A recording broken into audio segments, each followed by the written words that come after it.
好，依條都係中意嘅 factorization，大部分同學就係去到 B part 就出問題嘅。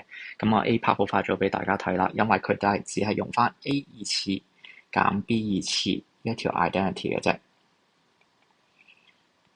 咁咧，我哋只需要睇到 A part 咁啊，前嗰部分 X 已經滿足到呢個條件㗎啦。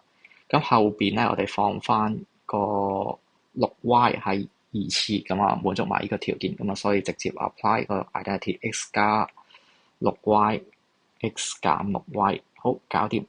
咁啊 B part 啦，咁大部分同學錯咗咩咧？用紅筆寫低先。咁啊，佢 factorize 咗個 x 先，因為順住落去嘛，題目俾咩做咩啦。咁啊負 6y， 咁啊抽咗 6y 出嚟減1，好啦，企咗喺度啦。因為一個 factor 兩個 factor 完全同後邊唔一樣，咁冇得再 fact 落去咯。咁啊以為做完啦，咁但係咧，如果我哋將一部分褪翻上嚟先咧，咁我哋其實就可以用到 A part 嘅答案幫我哋啦。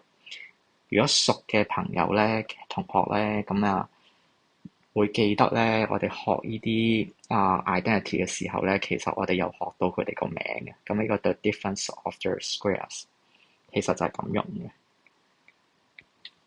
咁呢啲 square term 咧，其實就有時都係要靠 identity 幫手嘅。中二嘅時候，咁我哋見到 x 加 6y 係一樣啦，咁所以下一步咧，我哋就可以抽埋個 x 加 6y 出嚟啦。